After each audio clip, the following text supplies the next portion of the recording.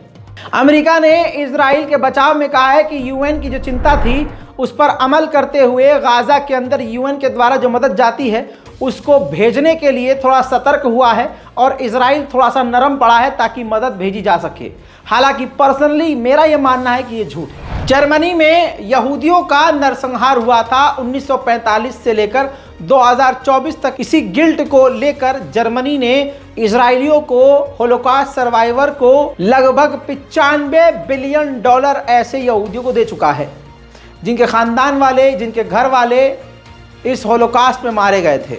और अब एक बार फिर से इजरायलियों और यहूदियों की मदद के लिए जर्मनी ने $27 मिलियन अप्रूव कर दिया है। जर्मनी इजराइल के बचाव के लिए, यहूदियों के बचाव के लिए लगातार कानून भी बना रहा है और कानून में बदलाव भी ला रहा है।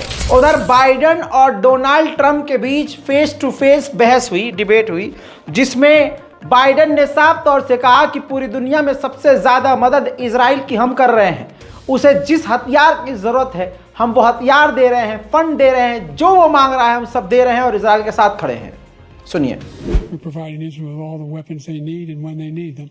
And by the way, I'm the guy that organized the world against Iran when they had a full-blown intercontinental ballistic missile attack on Israel. No one was hurt. No one Israeli was accidentally killed, and it just stopped. We saved Israel. We are the biggest producer of support for Israel of anyone in the world. And so there are two different things. Hamas cannot be allowed to be continued. We continue to send our experts and our intelligence people as to how they can get Hamas like we did bin Laden. उधर मेरे दोस्तों, सूखा नशा करा हुआ Donald Trump अलग ही नशे में है। उसने पलट कर ये कहा बाइडेन सरकार से कि ज़्यादा से ज़्यादा इजराइल को मदद दो, और बाइडेन को तो कोई पसंद ही नहीं कर रहा है।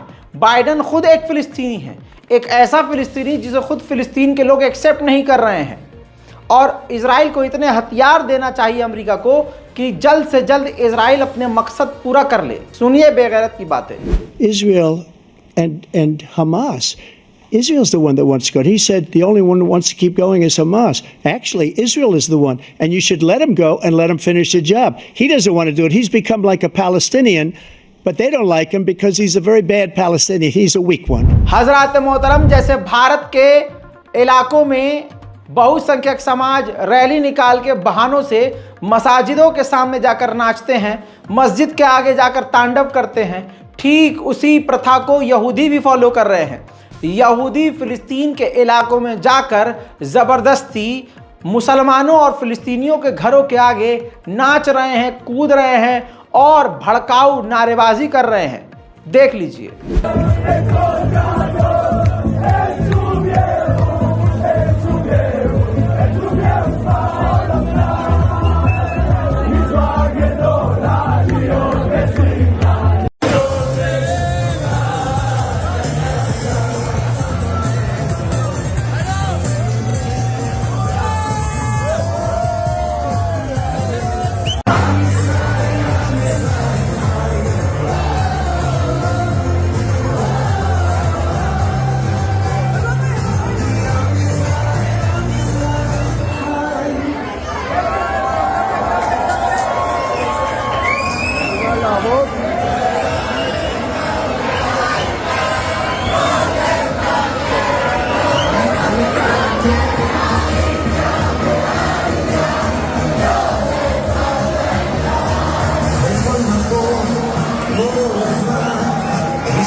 वहीं एक और जुमा निकल गया ऐसे ही, और इस जुमे के दिन भी फ़िलिस्तीनियों को नमाज जुमा अदा करने के लिए इजराइल ने बैतुल मुक़द्दस में फ़िलिस्तीनियों को जाने नहीं दिया।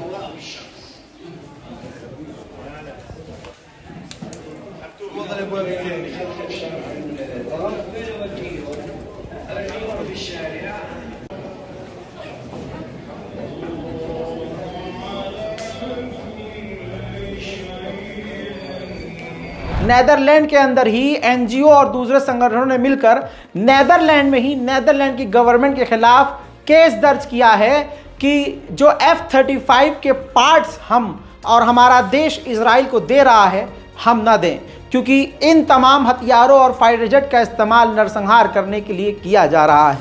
गाज़ा और फ़िलिस्तीन के हालात बद से बदतर होते जा रहे हैं।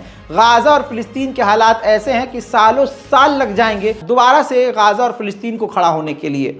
मेरे दोस्तों, जो मदद कर सकते हैं, जैसी मदद कर सकते हैं, इस बारकोड का इस्तेमाल कीजिए, दुआ दीजिए और इस बारकोड का इस्तेमाल करके गाजा और फिलिस्तीन की मदद के लिए आगे आइए। कुछ नहीं कर सकते तो जब आप इबादत करें तो गाजा और फिलिस्तीन के लोगों के लिए दुआ ज़रूर करें, और अगर कहीं दिल कर जाए तो मुझे भी अपनी दुआओं में याद रखें। मैं हूं रज़ा, जल्द आ रहा हूं और भी बड़े सारे अपडेट के साथ। तब तक के लिए जय हिंद।